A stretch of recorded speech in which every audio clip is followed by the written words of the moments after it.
And now back to Creekside Sports with Daniel Shirley and Steve Norris.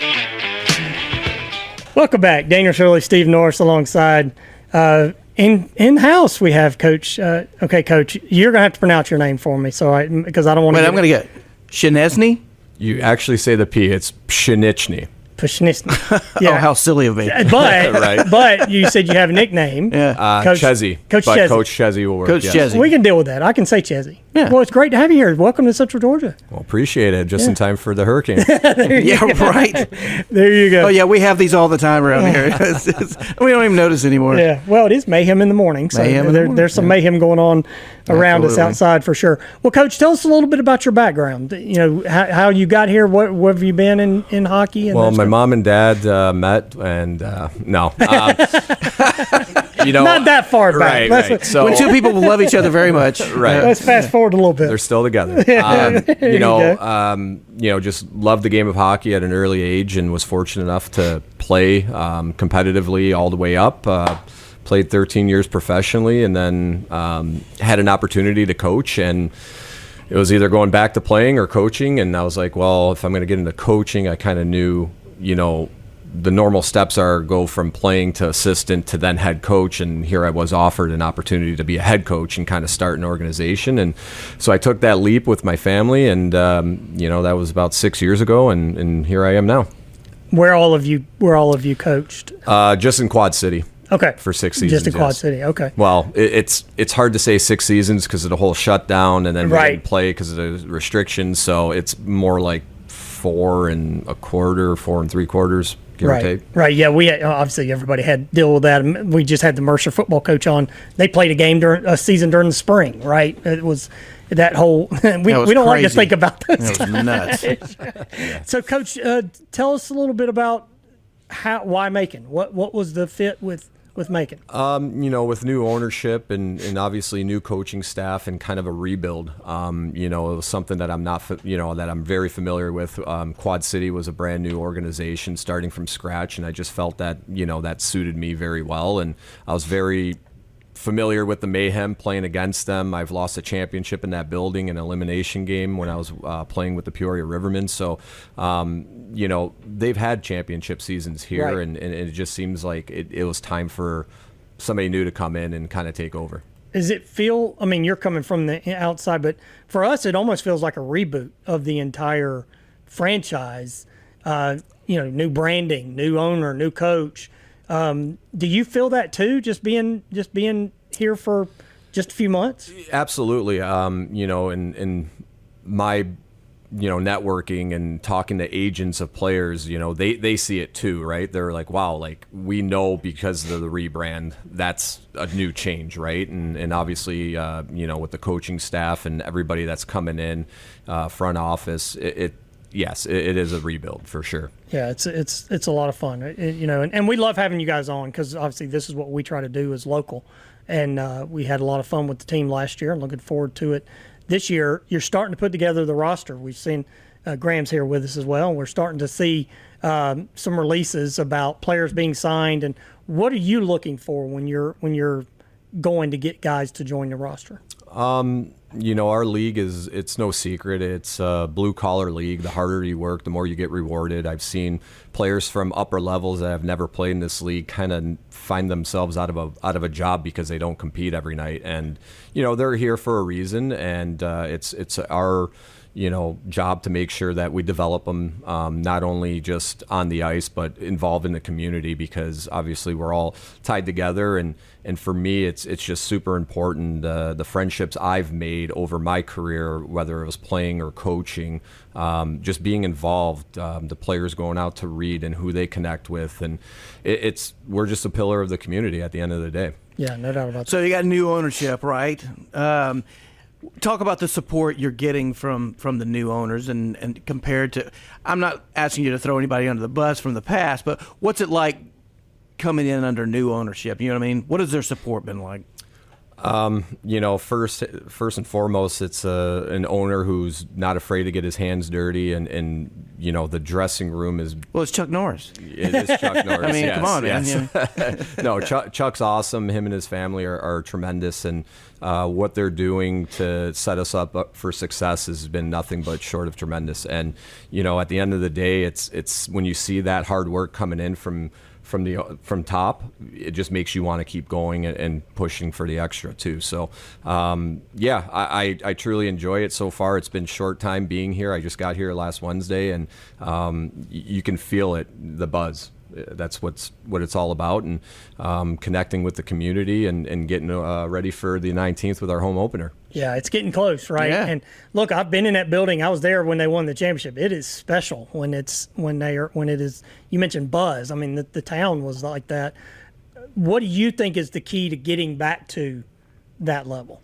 It's getting back into the community, and I'm still not familiar with what was happening leading up to the whole change of ownership, but right. You could tell there was a disconnect, and not pointing fingers, but at the end of the day, that's in the past, and we can only go forward with what we're going to do. And the successful teams that build within their community.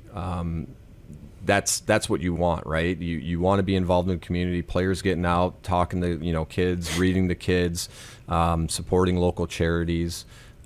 It's a big deal. Yeah, no doubt about that, and it is a big deal for sure. Yeah. So Graham is with us. But what's your last name, Graham?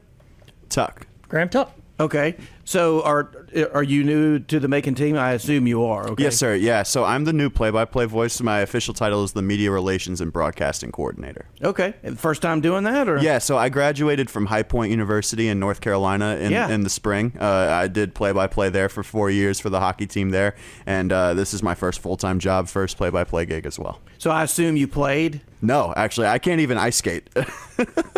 Is that right? Yeah. Wow. Coach, you got to work on that. We're going to get him going. Yeah. So I see your first task now, Coach. Get the play-by-play guy up and running on the ice.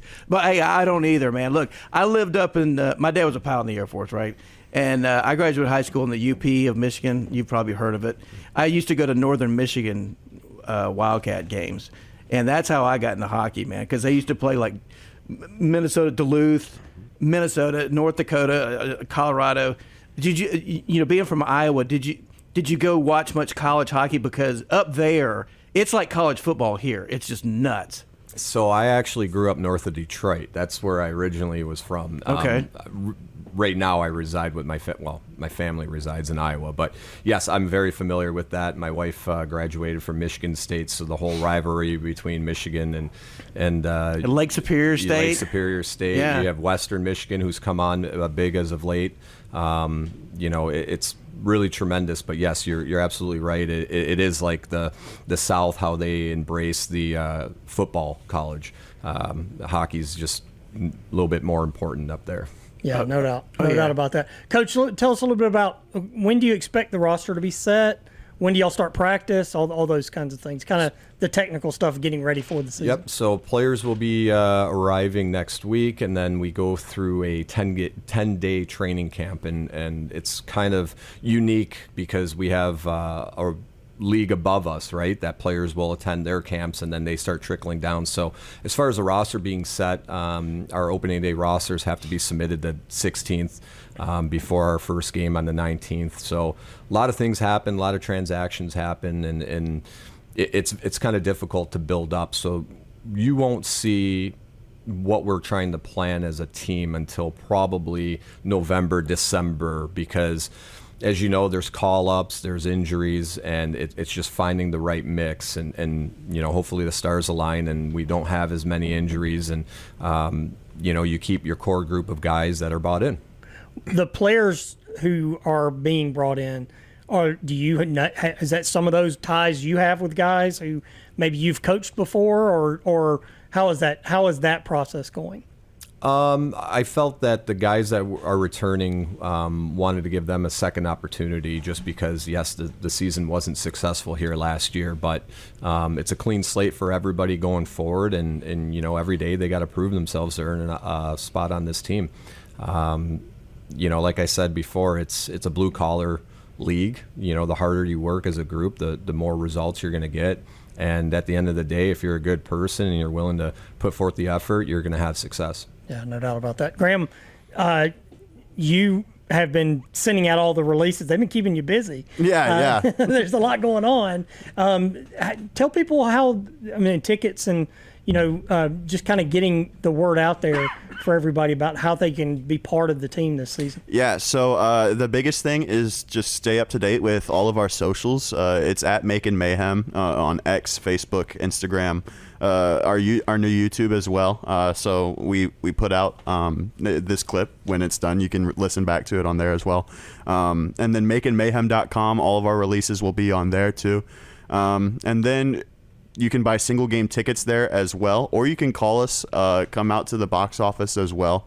And all of those phone numbers will be on makingmayhem.com too. Single game tickets are live as well. And our promotional schedule, every single game this season has its own theme, whether it be college night. That's a big thing that we're doing this weekend. Since the last time that I was on with you guys 2 weeks ago, we came out with our college weekend. So I don't know if you guys saw that. Yeah, but the UGA team, right? UGA, we're doing 2 double headers with them. So UGA hockey is going to be coming out to the Macon Centerplex the same weekend. The Ice Dogs. Yeah, the Ice Dogs. It's going to be really cool. So it's going to be tailgates. It's going to be a really fun weekend. So the themes like that, Disney night, Elvis night, 80s night, every game is going to have its own unique theme. So lots of fun times at the Centerplex this season. So go to makingmayhem.com, get your tickets, single game, season, whatever fits your fancy. Yeah, I can't wait. It's going to be a lot of fun. We're really, really excited about it. Looking forward to being part of it here on the station as well, and having you guys on each week and meeting some of the players. That was so much fun last year. We got to meet players and get to know those guys. So we really appreciate y'all coming in, and we'll have you on again soon. Awesome. Thank you, gentlemen. Thanks, Coach Chezzy. Wait. Say your last name again. Pszenyczny. There you go. Pszenyczny. It's like a Mike Krzyzewski. There you go. Right. Coach Chezzy and Graham, we appreciate y'all being here. Let's take a break. We'll come back. We will wrap up the show and the week for us, remember, since we won't be here tomorrow, right after this. Hi, this is Tyler Childers, and you're listening to 100.9 FM The Creek.